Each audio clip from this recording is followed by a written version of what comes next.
Hi, welcome to greentv.com. I have a very special guest today. I have to admit, I have to confess, I have to divulge that we are friends in real life. IRL, I think that is. But I would be a fan even if we weren't friends, because I have just finished Pat Ravasio's book called Girl From Spaceship Earth. I've known about the book since it was published, 3 years ago, maybe?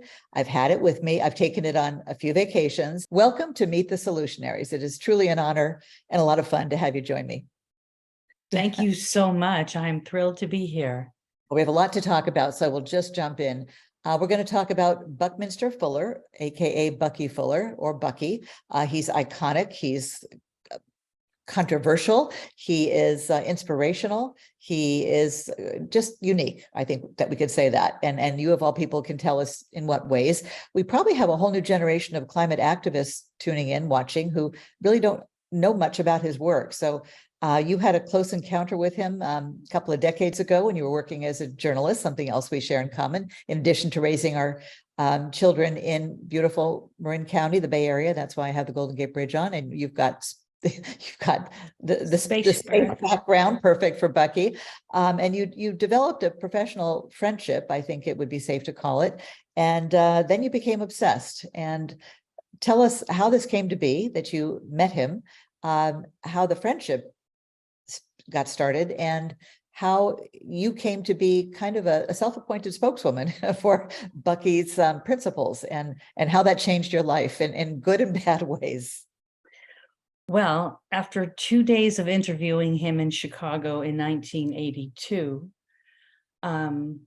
he wouldn't let me leave. So he had called me back for a second interview after seeing me for 4 hours the first time at the top of the John Hancock building. And he said he'd forgotten to talk to me about something and that he wanted to meet me again. And I had to work that day, so I put him off until dinner, and I met him. And at about 2 o'clock in the morning, he had finally stopped telling me about the hazards of the fossil fuel industry being allowed to take over the candy store. The fossil fuel industry under Reagan had just moved in, and the foxes were officially running the hen house, and they were going to run it into the ground because of the problem with emissions. And now we just have Fox TV running the planet into the ground with all their lies and denial about climate science. But I digress. So continue. Well, what has become so clear. I want to tell the story of Bucky. I want to honor this story. So after him pouring everything he knew into my brain over the course, and I just listened and listened. I was a good reporter, took notes. I said to him, well, what am I supposed to do with all of this? I mean, I'm going to try to write a story. I got into the interview with him because I told him I was a freelance writer and I was going to get a story in Chicago Magazine for him. But I hadn't actually been published yet by that magazine. I was kind of, pitching myself, as we tend to do, we environmentalists. And we have to have chutzpah to get anywhere. Yes, it's true. And because I had chutzpah, he believed in me that I would be a good conduit. I would be a Paul Revere for not just climate change, but for humans to really take responsibility for our own evolution and understand the opportunities that we have by regarding and just looking at everything a little bit differently. That we are on a spaceship. This great spaceship, which is now more lit up than ever. It's amazing. You can see the fracking wells burning in Texas if you ever want to look. Oh yeah, I'm living in Texas now, outside of Austin, so I do know all about that problem. Yeah. So we've come so far that now the fracking wells in Texas are regularly just burning off methane, the fuel. No, the actual fuel. They're heating the outdoors on purpose to hold up the prices of gas. Because they've overfracked. So they've oversupplied. There's too much supply. Electrification is moving in. So people are moving away from natural gas. Our community, where I'm a town council member, has just recently passed an all new an ordinance that all new construction must be 100% electrical. Fabulous. I should mention that you are newly appointed town council woman of Corte Madera, a town in Marin. Thank you. a mother and a grandmother. Congratulations on that, the grandmother part, and continue. And the next issue of my book, or the next thing I write, will be about how the girl from Spaceship Earth activist stormed the castle and they let her in. It's nice to be on the council where we're able to really affect some change in our community. We have a great little town. Working on a great project that we'll mention, I hope, before we finish, but I don't want to distract you too much. Yeah. Okay. There's so much to say You about keep me on track. But it was a fascinating story, how you felt very responsible. You took this very seriously. It kept you up at night. At some point further down the road, your family started thinking you were crazy. And I can totally relate to that, just with the obsession, and I mean that in the most respectful way, for what's going on with the planet. And that was decades ago, way before it was cool, if it ever was, to be an environmentalist. And of course, even thinking about the climate back in the 80s, that was very prescient. We had climate scientist James Hansen testifying in Congress in 1988, and Bucky Fuller talking to you about it. Did he call it climate change? 82. No, he was concerned about the warming of the planet and greenhouse gases. Climate change wasn't really foremost in his mind. His main concern was to protect the reserves that we had. He thought that in the future, we could easily run most of the planet off of solar now, he thought, in 82. Which was what Jimmy Carter was setting out to do, to show that we could make solar technology work. But in fact, of course, that didn't happen at all. So what he was saying was that the transition could be easily made, and what we need to store away those precious oil preserves for if we need to retool, when we need to build infrastructure. There's some things that are always going to need to run on fossil fuels. We're never going to get rid of fossil fuels. The big bulldozers and things that build our highways, technology's coming more and more in the direction of less intensive carbon activities, but he was all about saving resources and allocating resources.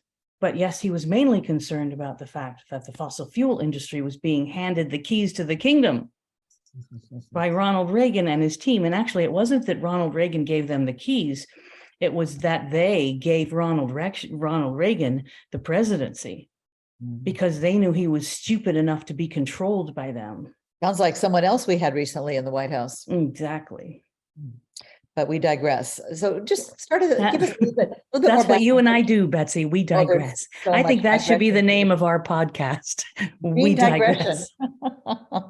So just for those who really are not familiar with him, he was a scientist. He was a philosopher. He was a writer. He was a genius. But most people think of, the geodesic dome. The geodesic dome was certainly a big part of his teachings, but there was a lot more to it. And want to hear about that. So where I'd love to start is that Steve Jobs and Marshall McLuhan originally called him the Leonardo da Vinci of the 20th century. And the reason that the analogy was made because long after Leonardo da Vinci's death, nobody understood what on earth he was thinking about or doing or writing about. In his time. And Bucky's magnum opus, which was published not too long before his death in 1983, is called Synergetic Geometry. And in it, he passes on to his fellow man the design principles of Mother Nature. How does nature build? Because he thought that knowing that was going to be essential to our future. And here, lo and behold, we're showing that we haven't exactly aligned ourselves with nature, and that by learning how nature builds, humans can become a better part of nature, maybe is the way to say it.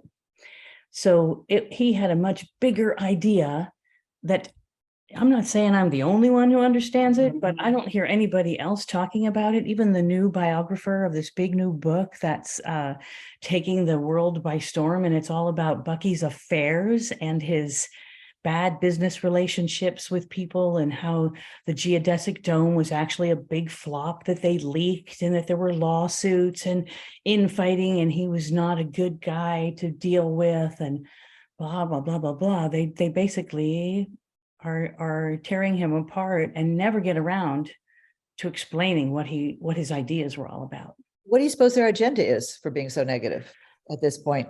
Why now? Oh no, that he's always been taken down. Every time Bucky kind of became too popular, whether it was posthumously or before, he was taken down. He was called a quack. The National Standard, I think it's in my book, the National Standard said that, that the wicked, crazy genius of Buckminster Fuller has resurrected itself. I mean, and it's typical. People who don't understand are fearful, or they're tenuous, or they're skeptical. They think he's full of crap. I didn't understand it. He's full of it. So he was ahead of his time, and he was really had a sense of urgency and wanted you to help warn the world about squandering our resources, our precious resources and energy, and I suppose building in a way that was not friendly to Mother Nature. And before we get off the geodesic domes or concept of designs, what's the spherical building blocks that you mentioned? Oh, well, those are actually nanoparticles. They are in quantum physics, Nobel Prize winning discovery from 1986. So 3 years after Buckminster Fuller died, scientists down in Texas discovered these little soccer ball shaped, little tiny particles that were packing like spheres. You've seen packing of spheres when all the little bubbles are together, and bubbles are a great example. Bubbles are the finest example of what a geodesic dome, what Bucky was trying to communicate with the geodesic dome is that when nature's really trying to do great things, she builds in spheres.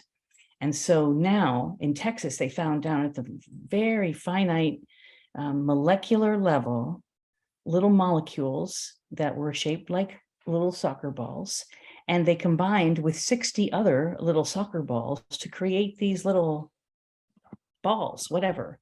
And it has now, if you look, it's being called in many science journals, the Rosetta Stone of the quantum age, because it's being used to deliver medicines to a certain part of the body. You can fill them up, right? They're hollow spheres, so you can actually fill them up with medicine and then send them to a certain part of the body. Or to certain types of cells. They can be attracted to certain types of cancer cells, for example. So there's great possibilities in cancer treatment. And they're also being used in industry as ball bearings. I mean, think about it. They're these little tiny, round, like almost like ball bearings in nature. And they've recently found them everywhere. They're just in dark matter. They're just everywhere, as Buckminster Fuller predicted they would be. And now they're discovering different kinds, and it's all forms of carbon. Ironically, we talk about carbon emissions, but it's only the third form of carbon ever discovered. There's diamonds and there's graphites, and now there's fullerenes. They're called fullerenes, or Bucky balls. Yes, that's his name. The original, when the guys in Texas first saw these things in their big telescopes or their big microscopes, they said, "Oh my gosh, it's like Buckminster Fuller." So they originally called it the Buckminster Fullerene. And since that was such a mouthful, they were convinced to shorten it to Fullerene, but still the official name is Buckminster Fullerene. Or Bucky balls. I like that too. Bucky balls, yes. And there's been this weird thing about Bucky balls. Whenever they get on market, they make them for toys for kids, and they always take them away saying it's a choking hazard, which I kind of get, but they actually stopped making them at one point. And Bucky has just evoked all kinds of, it's almost like people are fearful of, like I said before, of things they don't understand. And yet he's always had a following. Huge following. He was in the 60s and 70s, he was our rock star.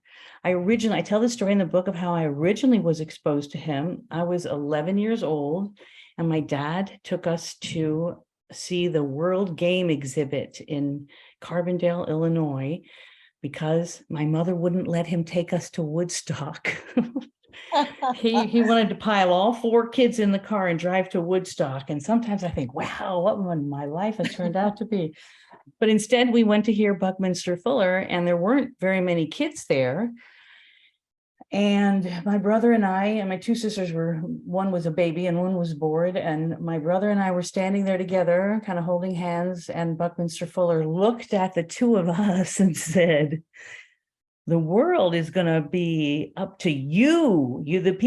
Most of the people here are too old to do anything. But so the world is going to look to you 2 and your generation, and you are going to have to step up and save the world. And you took that seriously. And we did. Well, wouldn't you? You're 11 years old, and this bald genius with these big buggy eyes and these black glasses looks at you and says, hey, you're needed. It felt good to be needed. I was like, yay, I'm going to help save the world.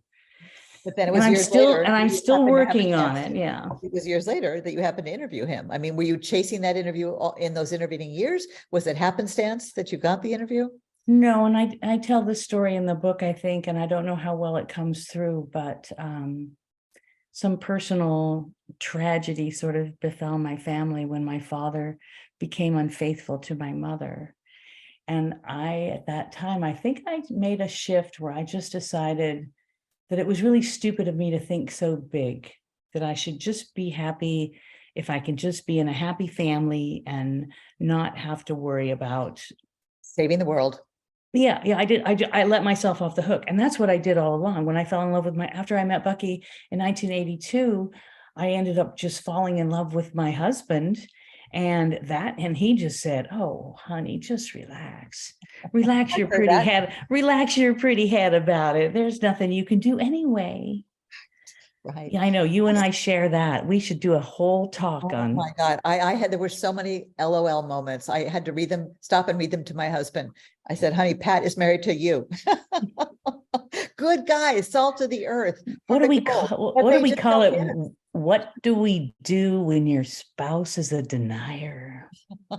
Mine wasn't a denier, but he just if there's nothing you can do about it. I said, but there is everything we can do about it. Why do you think there's nothing we can do? It's the difference between an activist mind, and it's a blessing and a curse, right? Being an activist and hearing the call. And people who just accept the way the world is. I mean, not that he's a passive personality, he's not, but most people are, I guess, logical enough to think, what can one person do? So maybe that's a good direction to go in. I can say my husband definitely has been walking the walk for client, and I get it regularly pointed out to me that he's the one that's been going to the farmers market every Sunday. And what a farmer's for 32 years. And oh my gosh. Yeah. Yes. And so he walks the walk, and I talk the talk. Well, and I try to do both. But what I've learned, and what I think my next book is really going to be about, is how I have really used Buckminster Fuller's integrities, his ideas and integrities, to guide me in ways that have helped me accomplish all kinds of things that I don't think I would accomplish. This, if I can mention it, the new overcrossing project that I'm working on for Corte Madera, where because of Bucky's simple statement, actually, that he originally gave to a 10-year-old kid, which was, oh, if you want to know what to do with your life, look around and see what needs to be done that's not being done, and then go do that. And so I got worried that there was no safe way for pedestrians and bicyclists to cross over this busy highway intersection that divided our 2 sides of town. We have the west side of Corte Madera and the east side of Corte Madera. And I happen to I talk to people about things that I'm concerned about. And I feel like it's like being like Johnny Appleseed, that every time I talk to somebody, I'm planting seeds, and sometimes they grow. And I'm a real estate agent also, and I was at an open house, and I was talking to somebody about how we really needed to have this a better pedestrian crossing there somehow. Somehow we needed to force Caltrans or find a way to make it work. And it turned out that the woman who was looking at the house, who was over in the corner, was a director of client development for one of the world's leading architectural firms, Skidmore, Owings and Merrill. Know them well. And their head designer, a very lovely man named Craig Hartman, lived in the neighborhood and had a middle schooler who wanted to ride his bike over that intersection every day to get to school. So he volunteered the services of his entire firm. We became adopted as pro bono clients, and they worked on it for about a year. And the town loved what they were doing. And we approved for them to go to Caltrans with their ideas. Caltrans listened 8 years ago, took the reports, worked with them a little bit, then thanked them and ended the relationship. 8 years later, they come back to us with that plan, the same plan that these architects came up with. And it's for a 15-foot wide cantilevered bridge inspired by the New York City High Line. So it will be this beautiful 15-foot expanse that only connects to the bridge on one end and kind of is hanging off. I don't think it's going to be scary, but I don't know, maybe. But there'll be a lane for the slow movers, the wheelchairs and the ADA lane, and then there'll be a faster lane for the quicker bicyclists.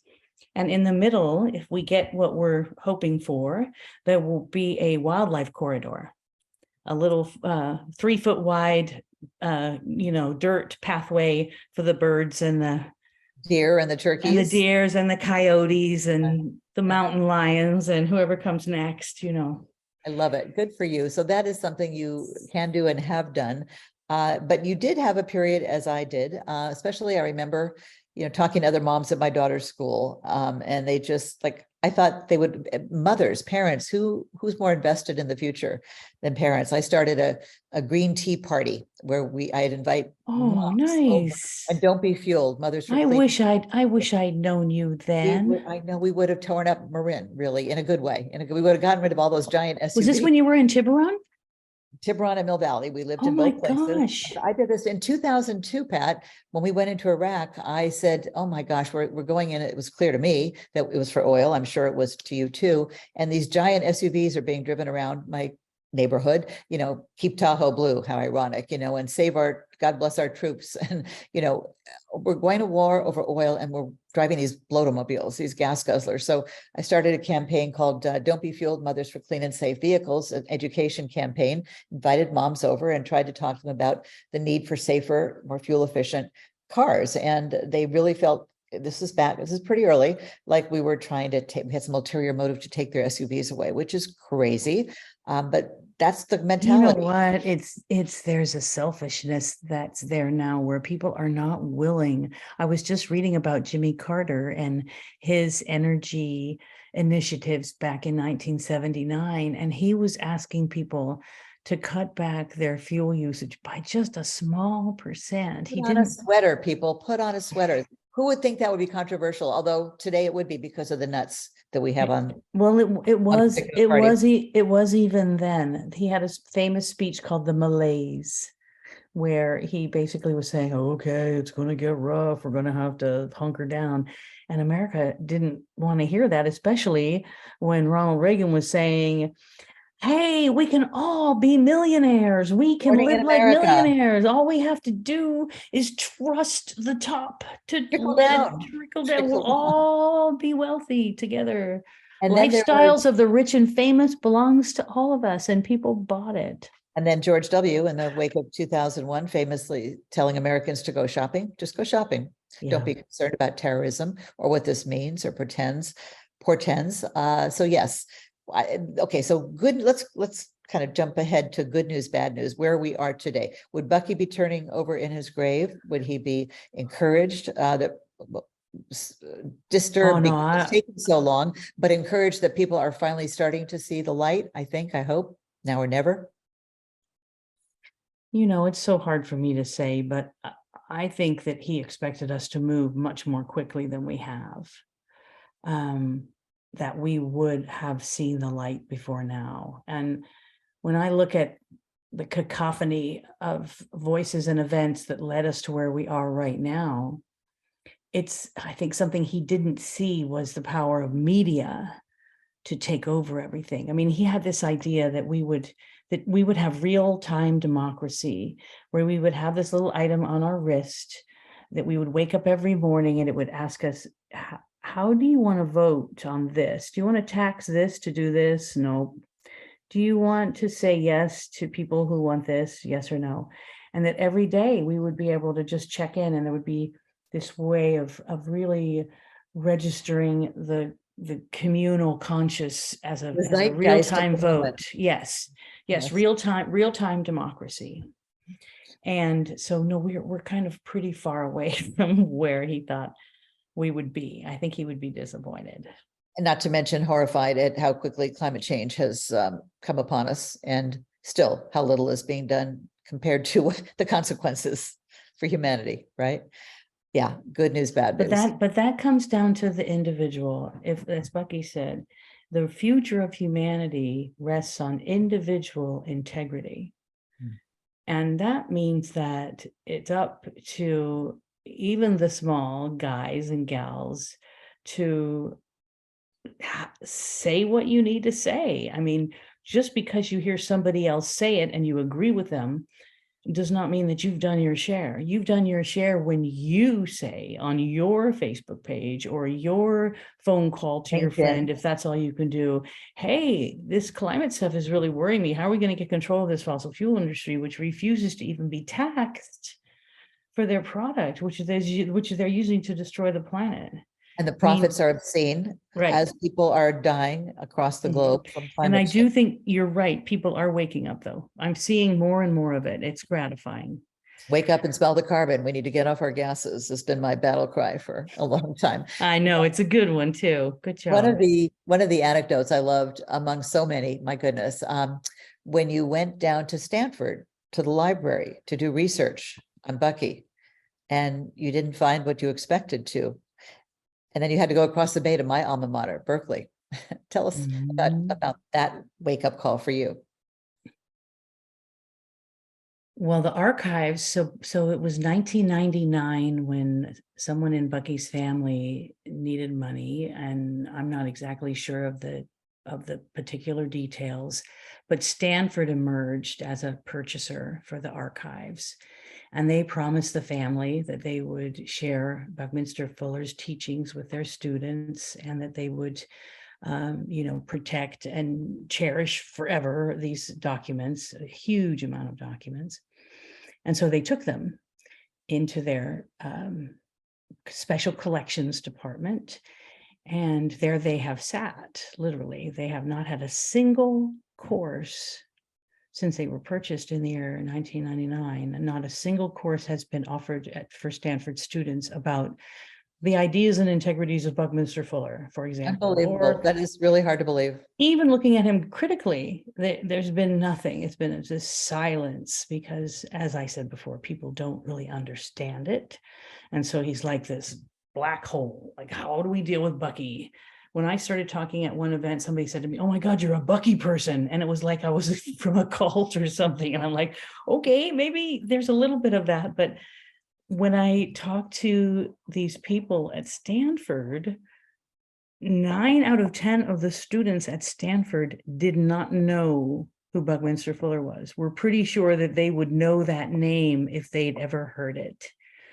And the moment of worst truth came when I would talk to people just waiting at the cafe for lunch. There's an outdoor cafe and everybody, you order your sandwich. And then while you're waiting, you're very open to just talking to people. So I would just go with my little clipboard. I kind of did the Michael Moore thing. And I would say, "Hey, so just wondering if you know who Buckminster Fuller is." And who?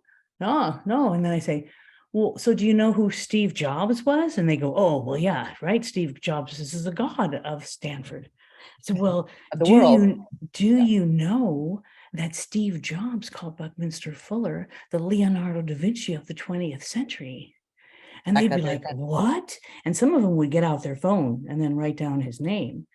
But then when I said, and the thing that may just totally floor you at this moment is that the man who called the Leonardo da Vinci of the 21st century, which should be a great study for any academic to try to understand what he was all about, his collection, his archives, is right there in the Green Building.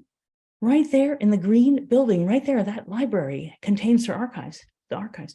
that the kids have never heard about. So, and it's because the fossil fuel industry is in control of Stanford still. You know, Because you went to Berkeley. there's some greenwashing. Yes. And of course, at Berkeley, there were in the course catalog 117 classes that mentioned Buckminster Fuller in the course description, you know, the main course description. Proud to be a graduate. Good for Berkeley. So it's all political. It's all political. I know. It's all money, money, money, money. Oh, yeah. So how did you finally reconcile your activism with your need to be in tune with your family? Because that has really been a struggle. I mean, both my husband and daughter have over the years resented my passion for the planet and felt I was neglecting them in some way, which of course I wasn't. But when they don't understand it, and then why do you think some of us have such passion it keeps us up at night and too many don't? But it seems like you did come to peace, or they came to peace with your commitment to. Did you feel complete, like you had done what Bucky asked you to, and you went on to other things, maybe working more locally? Well, yeah, Bucky always said, think globally and act locally. He was actually one of the first people to say that. But you know, it was really hard. We went through this time where I was trying to write this book, and I knew the only book I could legitimately write that was, you know, from my heart and something worthwhile, I would have to reveal a lot about my life. And at first I tried to write it as fiction, like it's these other people over here and she's great, but she has this husband who's an idiot. And then, So and much then more interesting because it was true and it was you, personally you. Well, and then I realized that book's going to be out there and my family's going to hate me for writing it. So I couldn't do it. And I had to go back on my own and rewrite it. Wow. In a way that would keep the peace. And so I decided I had to be honest. I was brutally honest. People, that's what they like about the book, is that they're like, oh my God, you were so revealing. You were so honest. I'm like, I got nothing to hide. You know, it helped me to just really be honest about what I was going through and what my relationships were going through as a result of, you know, for me, it was 9/11 when I woke up. I had kind of gone to sleep after, you know, meeting my husband and falling in love and having a baby and moving to Marin. And I wasn't around people like you. Holy crap, Betsy, if you'd been in my life. It's a town away. Who knew? And then you had 2 more beautiful daughters. Yeah, so I had 3 girls. We were super busy. And it wasn't until 9/11 that I realized that everything that Bucky said to me is warnings that they were coming true. Yeah. That future wars would not be fought by nations, but by individuals and groups that we had oppressed, that we had angered, and they would come to get us. And their wars would be in a new style, a new way to have wars. And that's when I had to go back and start recreating everything, because my notes that I had taken during those meetings had all been lost in a flood. Oh my God. After my wedding, I felt for you. I watched my floating box. That's when I said goodbye to Bucky. I watched the writing box float away. I thought, well, there goes my notes. There goes my story. So the reason why I had to go down to Stanford when I decided to write the book was because I had to go back and recreate my conversations with him. And I knew I had to be really careful to be, you know, honest and really work hard at it. So I found, you know, I wasn't the only person he was talking to back then. So I was able to find where he had either written or spoken to others about the same subject matters that I remember him talking to me about. So I was able to quote him accurately. And so much so that both his daughter and the Buckminster Fuller Institute and Buckminster Fuller State all recommended the book. So they all approved of the book as a fair representation of, and even his daughter's quote is on the back of the book. And so is Bill McKibben's. Bill McKibben was the one who motivated me to write the book, because he was pitching his book in Marin County, and I went to see him, and I'm a big Bill McKibben fan. And I walked up to him, and I just had to say something about Bucky because I was working on the book then. And so I said, hi, Bill. Hi, I'm Pat Ravasio. You don't know me, but I am writing a book about Buckminster Fuller's ideas being relevant for today. And he said, I've been waiting for that book. I can hear him saying that. And I put those words above my computer and I looked at them Oh, every day when I love sat that. down. Bill McKibben is waiting for this book. So, I had a similar experience. Do you know who Gus Speth is? oh, I know the name. Writer, I think he's an academic, must be a scientist. It's been years and years, but I met him maybe 20 years ago. I've been doing this a long time. And I told him about my idea for a book. And he said, really? Write it, write it. And boy, is it more relevant than ever, because my book is about how mainstream media, my former industry, broadcast news, has really dropped the ball on covering the biggest story of our times. And that was 15, 20 years ago. I was saying, how come, where's the crowd? How come I'm the only one seeing that this is the most important and interesting stories of our lifetime? And my 20-year journey trying to get the news networks to be interested in this. And he really was, he so encouraged me. So I'm gonna have to look him up and tell him, I'm gonna finish that book now. It's time. You know, you're so right to look at the media. I keep hearing all these conversations, you know, Bill Maher, all these pundits talk about, oh, things are so bad. Fox News is so awful. And people just want to hear the news that they already believe. But nobody's talking about what happened to the fairness doctrine? Why don't we go back and look at the fairness doctrine? Why don't we go back and look at the antitrust issues with regard to media to break There them for a up? reason. So Very good yeah, reason. I'm so tired of hearing everybody complain about the situation without proposing and talking about what might be the solutions. And just, it's like we're hamsters on a wheel, we just keep going around and around without making real decisions. You know, the fossil fuel industry, how do we bring them under control? What do we force upon them and get our legislature to agree to do so? And the only way it's going to happen is if there's sufficient political will to force it. And right now, Finally, is some leadership. I believe Sheldon Whitehouse, who is of course a climate hero and should be in the White House, and was it, I can't, and one other during COP27 said they were going to work hard to get a tax imposed on the fossil fuel industry, real tax. That would be a really good place to start, given the obscene profits. no kidding. Or how about removing the 700 billion, trillion, 700 billion still in subsidies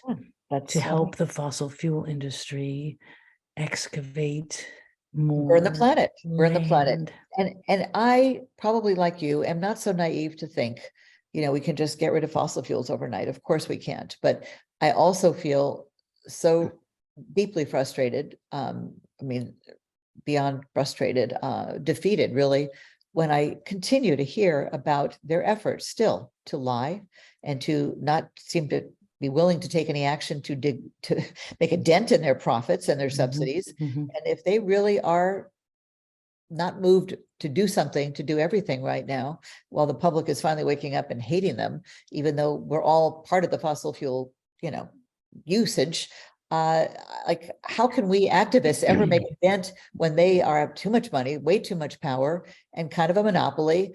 And that's still happening in 2023. That's the stuff that makes me want to give up. And so somebody first of all needs to be smart enough, and I've kind of proposed this to a couple different places. We need to hire the same kind of PR people they hire. The same PR people who planted seeds of doubt about climate change could be being used to convince people that we absolutely must put the brakes on this now.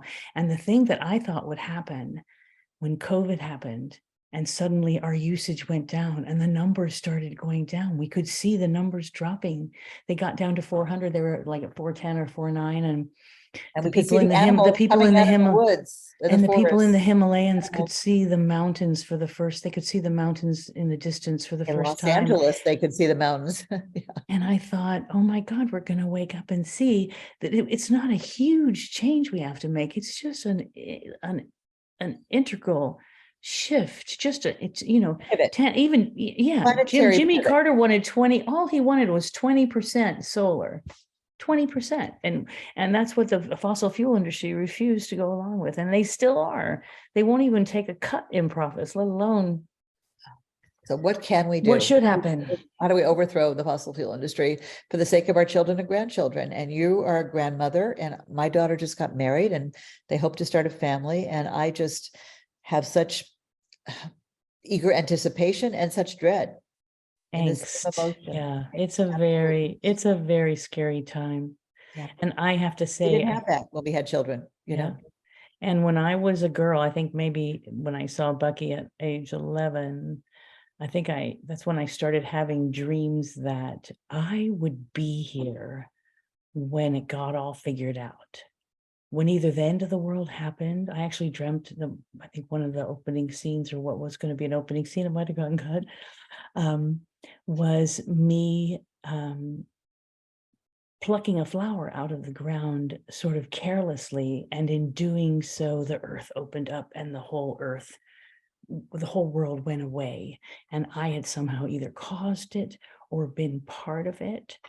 And that little nagging thing that it's something big is going to happen while I'm still alive. I probably got, 20 to 30 if I'm lucky. My mother had good genes, so God willing, 20 to 30 more years. I can't imagine what the differences will be between Well, the now and one then. thing that is absolutely true, this is a very interesting time to be alive, and we are the first generation to recognize the climate crisis and the last generation to do something about it.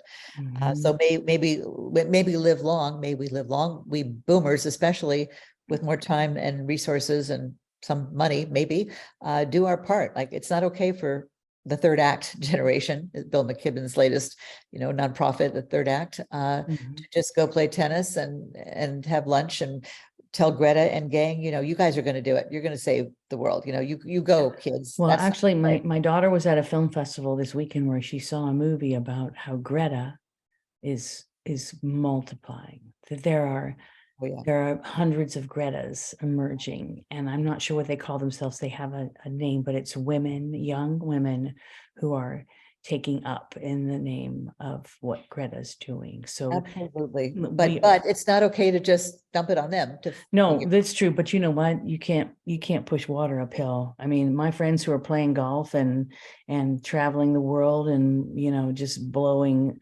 fortunes in fossil fuels. I mean, they're not going to change. So not everybody has to change, but enough of us have to change who are putting a shoulder to the wheel and saying, change must happen.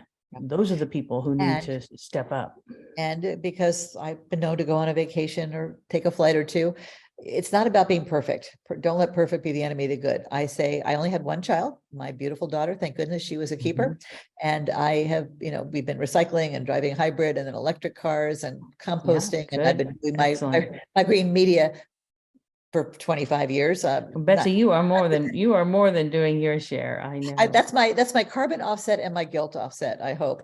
But it's all Yeah. about consciousness. So we can do what we can and do more and then do more Mhm, and do mhm. more and then do more. And that's the only hope. And the good news is the bad news, which is, it's not natural disasters, unnatural disasters fueled by humans are becoming so. I mean, as I'm talking to you, I'm looking out my window in Austin. We have up and down, as far as you can see, dead trees on the curb. They had a freeze here 3 weeks ago, and it's so widespread in Central Texas. So many trees died that the pickup services can't do it. So we've got 83-degree weather today, but dead trees as far as the eye can see. I mean, I'm Oh, talking up and down. There's no separation between houses, just dead trees on the curb.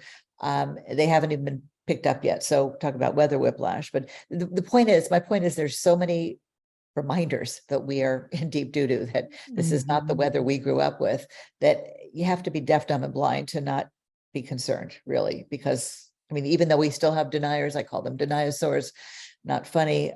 They're a dying breed. They really are. They can just be ignored and move on. But if you have, And that's I think what I learned early on to try to do is to work with like the Buckminster Fuller Institute, which has this wonderful design science program where they're encouraging people to use Buckminster Fuller's sustainable regenerative concepts in their design work, and it's happening. And I think focusing on that which is happening is important to do. But we do. So Bucky always said, forget the politics. We need spontaneous cooperation between all human beings to solve these problems. The politics aren't going to do it. But the problem is the politicians have taken control to the point where the humans don't have the power that they need to have in order to get things done. So we do need legislative action to And get yet, look what's going on. a carbon tax or something else that will, we're so good at, oh, let's put in economic triggers to do this with housing or control inflation. You know, we're so busy doing things like that. Why aren't we creating financial incentives to get to the environmental solutions that we need? Well, let's call it out. I mean, not one Republican in Congress voted for the IRA Climate Act legislation, and it was mostly because of the climate. Like, what is up with that? To be against action to stabilize our climate, which will impact everybody and everything. Because the fossil fuel industry Yeah. pays for their Yeah. campaigns. Well, shame on them. So one of the most important things one can do is vote for people who get science, especially climate science, and nobody else should be allowed anywhere near Capitol Hill, right? And one thing I like to say, well, to young people especially, their timing is perfect. You and me were way too early. We were alone in our worry at night, right? You know, but there's always supposed to be, worry. there always needs to be those people out there on Yeah. the edge, kind of pushing others along. I'm just disappointed that somebody wasn't more effective. I mean, I think, you know, Al Gore was effective. He had a great amount of authority when he first came out with An Inconvenient Truth. Yeah. That was a turning point for our family, because I walked out of there with tears streaming down my face, thinking about what kind of future my children's children were going to have. And imagine if he had won, correctly, the White House, like, and we wouldn't have gone to Iraq. God only knows what he could have accomplished. What if? But I But where are remember the my mothers? husband, I That's what I remember think. I remember my husband saying to me and my daughters, well, you know, you got to look at it for what's in it for Al Gore. You know, he's got a personal motivation here to make this the Making big money. deal. He's just being alarmist. Well, I've been on Fox. And All they do is talk about Gore, in his private jets. Like, what does that have to do with the price of tea in China? Like, it's just they personalize it, and they, it's ridiculous, right? But yeah. we should have had more, if not politicians, just leaders emerge, and they are the Gretas, and there are some youth activists that are getting quite a bit of attention. But I don't see. Who in America? Is there anybody in America? Young Yeah. people who are really like Oh emerging? yes. Oh yes. I'm Stay tuned. waiting. I know Jane Fonda's still Yeah. doing a good She's job, but she's she's not doing a that great job. young. She's 85. No, she's not. Well, she's very youthful looking for She's 85. my role model. She and Oh Nancy my God. Pelosi, those are my role models. I'm going to be doing what I'm doing when I'm 84. She makes me feel young, and isn't that a nice feeling? But I was going to say one key that so to young people, I say your timing is good. The planet is bad, and we left you a mess, but we're not done yet. So go home and tell your parents to get off the couch, get off their gases, and you guys think of whatever career you are interested in, be it journalism, law, medicine, and put a twist of lime on it, because we have so far to go to be a sustainable culture, and we have so little time to get there, that you will have a green edge. And they get really excited, and they come up and thank me, because they were expecting just gloom and doom from the lady who's going to come talk about climate change. The other thing that I only say things that are true, because at this point, the truth is what keeps me up at night. And it's absolutely true that, and I think you'll agree, once you start doing something, you feel better. You're part of the solution. Really, it's that quick, an instant. But then don't stop there. And if I would like to say to young people is, do read my book, because it really does work very hard to make Buckminster Fuller's complicated ideas very simple and understandable, and breaks things down.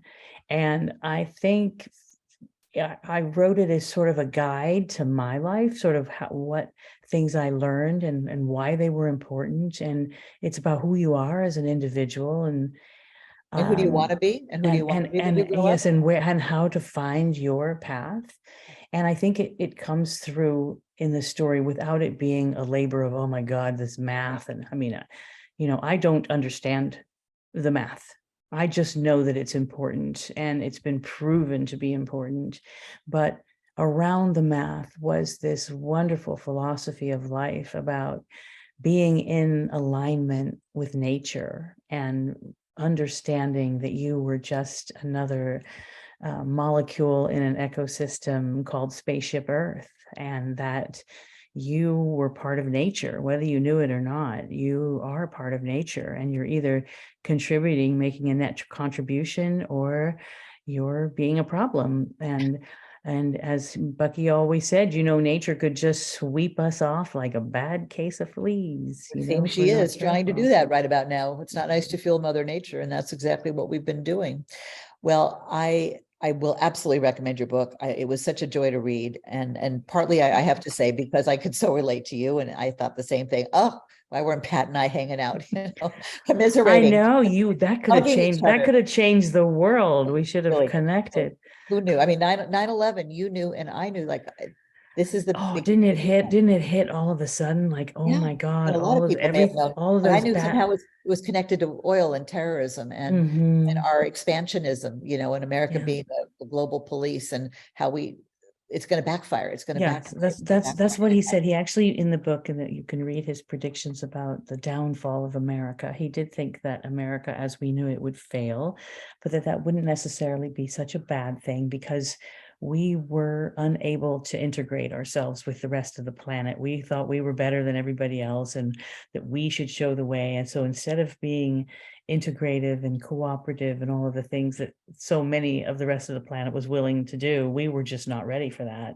And look what we've done to the places that have contributed least to climate change, with lower emissions. Yeah. And Africa. imagine if our reaction to 9/11 had been different, and we had stopped and said, We're not going war shopping. is nonsense. We are not going to bring more death and destruction to this world. We are going to create peace. But of course, I was that's out a in the long. streets. Were you? I was in San Francisco. The marches against going, against going to Oh, Iraq. I have I some knew there were no great. weapons. I have some great photographs of posters. I think humanity reached its peak with making posters of George Bush with lines like, "Put down that crack pipe, Mr. President." He was just insane. He wasn't acting off of anything rational, unless it had all been planned out, which is, of course, a whole nother Oh, I'm not going to go there. We're conversation. not going to go there. We have too many other things to talk about. And I could go on, but I do think that if we go on any longer, nobody will watch this interview because it'll be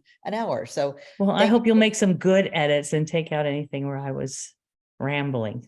Oh, I don't think there was too much rambling, but I'm partial. I love you. Thank you Well, so I much. love you too, and I love your work. Thank you so much for I'll tell everyone this about your book, conversation.